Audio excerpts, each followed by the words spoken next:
Pessoal, estou aqui hoje, para a gente falar um pouco sobre a resenha de um livro muito bacana que se chama Lealdade e Deslealdade, do pastor Dag, um pastor da nação de Gana, pastor da Igreja Internacional Capela do Farol.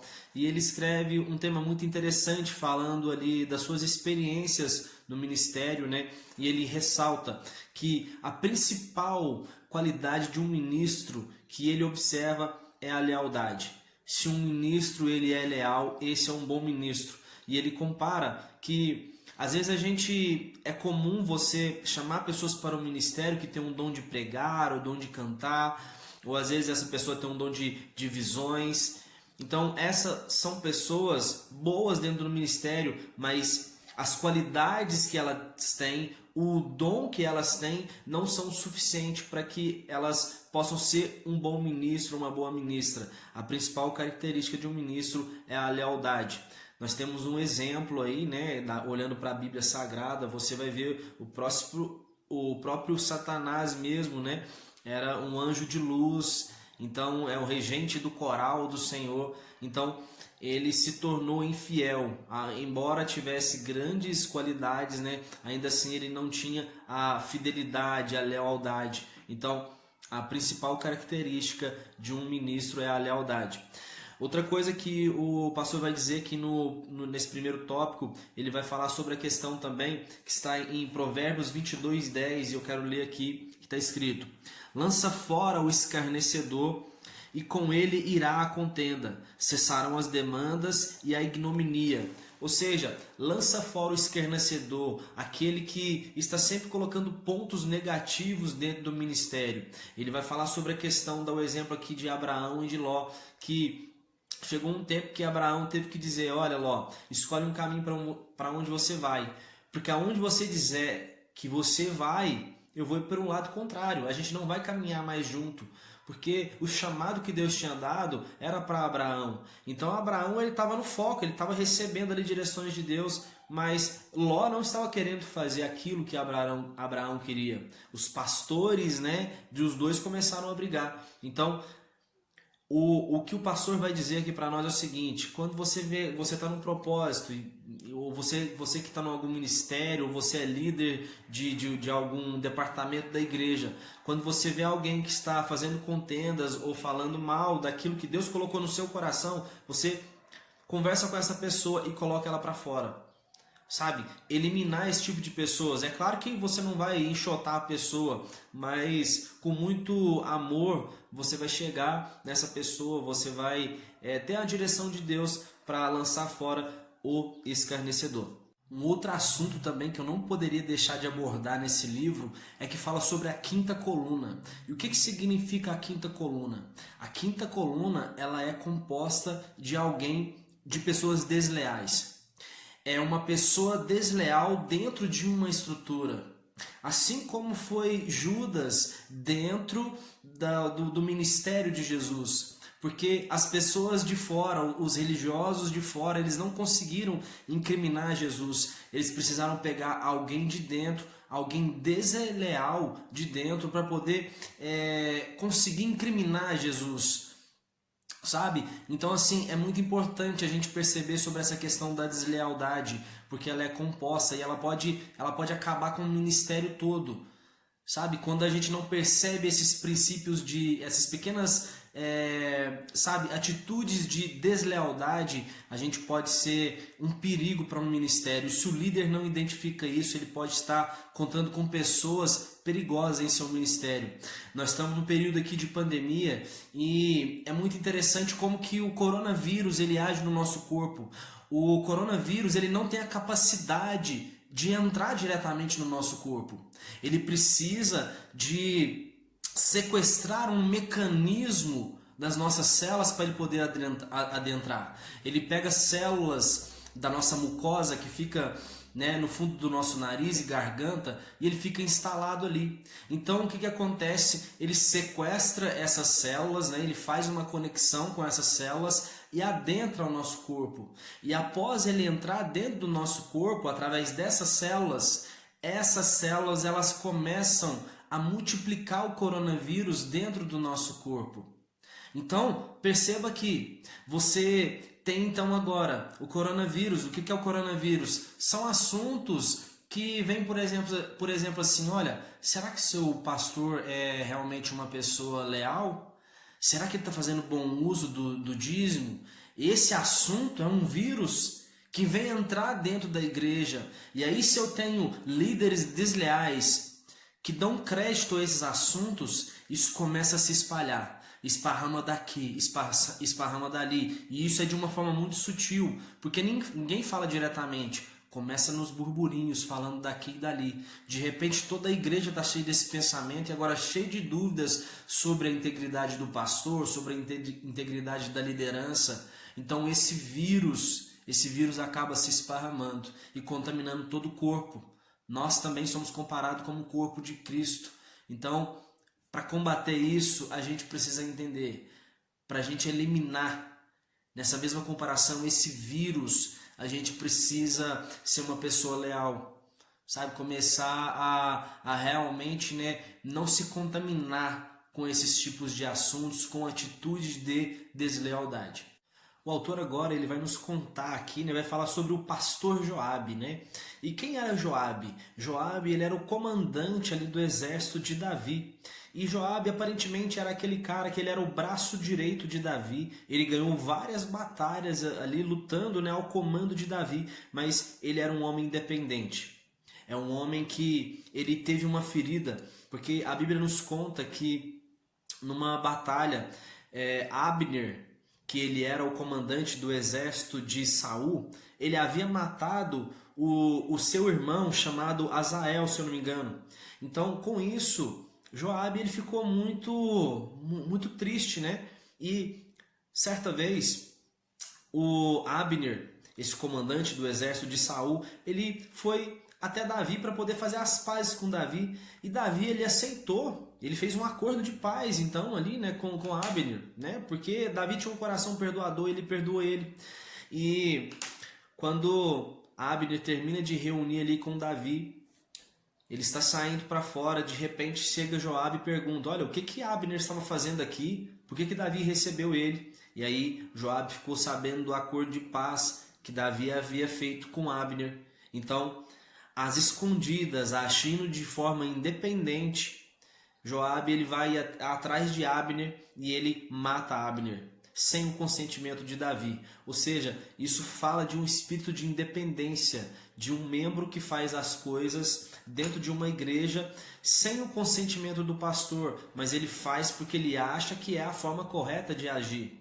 E esse é um princípio de deslealdade.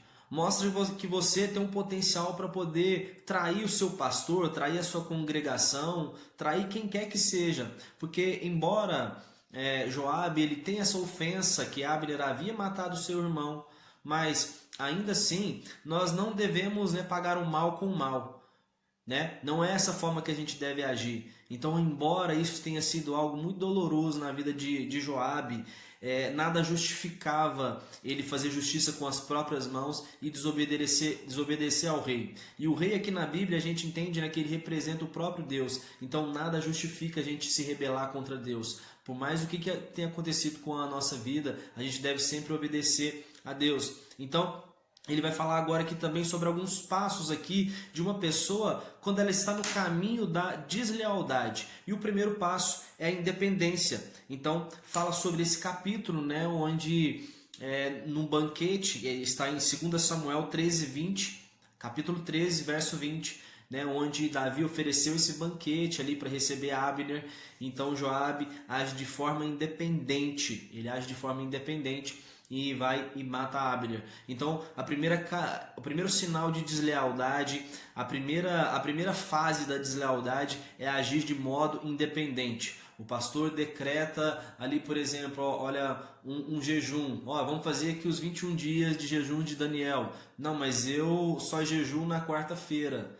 Eu só jejuo na quinta. Ou seja, você está agindo de forma independente. Você está com sinais de deslealdade. O segundo passo que nós aprendemos aqui é a ofensa. E agora ele vai citar aqui o exemplo de Absalão. Que Absalão ele ficou muito ofendido quando o seu irmão Aminon, ele vai, né, e tem relações sexuais com a sua irmã Tamar, ou seja, ele macula o leito ali, né, da sua irmã. Então, naquele momento ali, Absalão, o filho de Davi, ele espera que Davi venha punir o seu irmão Aminon.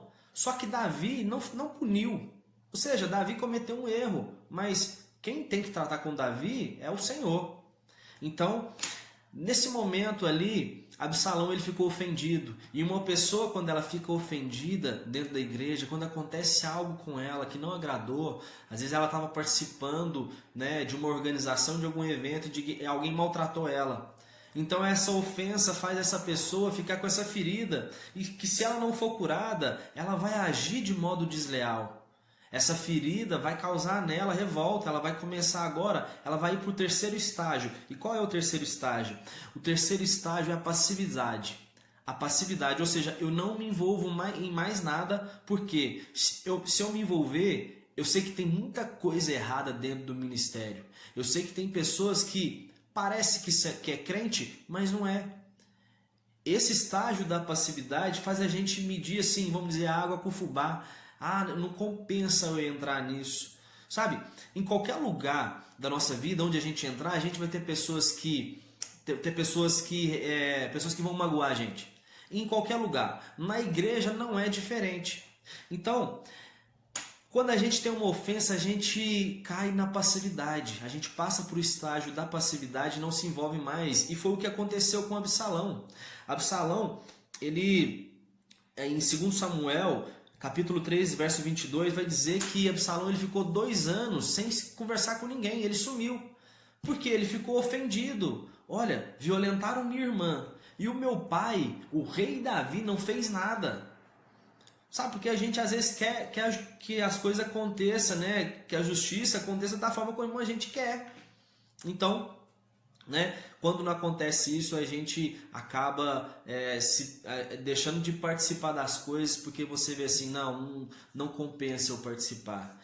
Não compensa, porque assim, eu espero que, né, na igreja as pessoas tratem a gente bem, ou pelo menos comuniquem com a gente as coisas, sabe? Às vezes saia de um modo ordenado, às vezes até mesmo os líderes estão pregando uma coisa que não estão vivendo, e quando você se depara com isso, você choca. Então às vezes você fica ofendido, e aí você pensa assim, não, peraí, se for desse jeito eu não quero participar não. Só que a gente tá errado, cara, tá errado. Nada justifica a gente não querer participar da obra do Senhor. Porque Deus ele fez tantas coisas por nós quando a gente não valia nada, quando a gente não tinha feito nada por Ele.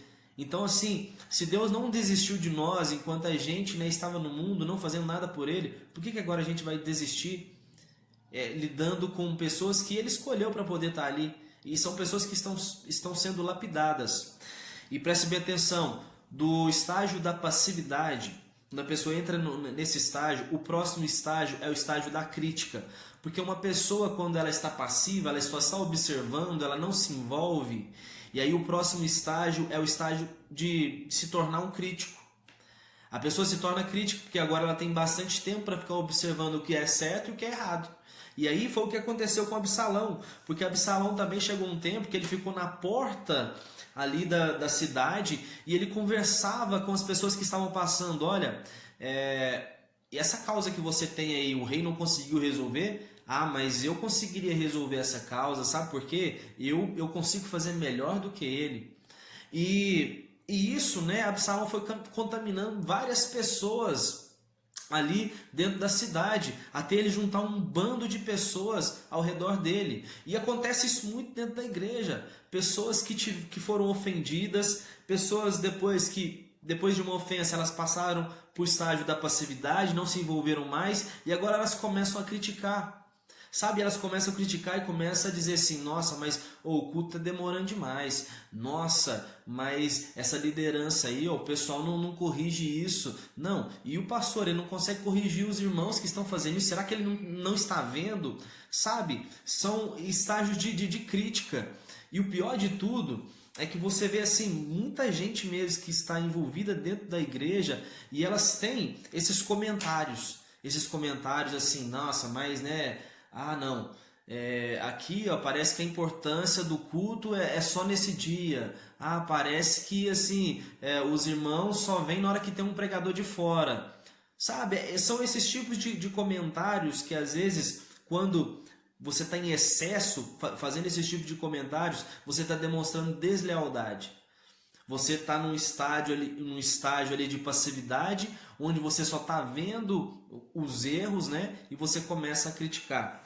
E o próximo estágio que o pastor Dag aqui vai dizer para nós é o estágio do engano. Porque a gente às vezes começa a criticar tanto e esquece que muitas coisas do que a gente aprendeu no ministério. Nesse ministério que a gente está falando mal agora.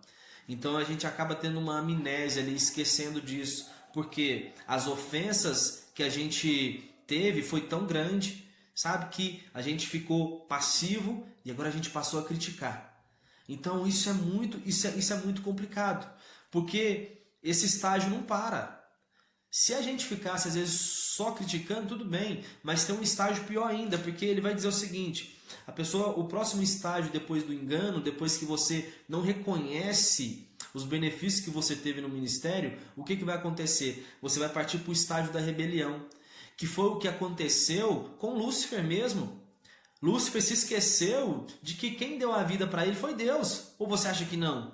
Então agora ele se rebela contra aquele que inspirou fôlego de vida em Lúcifer. Então ele causou uma rebelião. Você vai ver também o que aconteceu com Absalão. Absalão foi a mesma coisa. Ele agora juntou um bando de pessoas junto a ele e ele começou a fazer guerra contra o seu próprio pai. Então, Absalão também é um exemplo. Você vê o próprio Joabe, né, citado também aqui, que era o capitão aqui do exército de Davi. Joabe, depois que ele vai ali com seu exército para capturar Absalão, né, quando Absalão tinha se revoltado com Davi também. Davi tinha dado uma ordem: olha, eu não quero que mate Absalão, traga ele para mim com vida. Mas Joabe ele vai e mata Absalão. Logo à frente você vai ver que Davi ele tinha um irmão chamado Adonias, e esse Adonias ele diz assim: não, vai ser eu que vou, né, sentar no trono. Vai ser eu que vou sentar no trono. E aí, Davi já estava na sua velhice, ele já ia passar o trono para Salomão. Porque ele disse que quem seria o próximo rei, o sucessor dele, seria Salomão.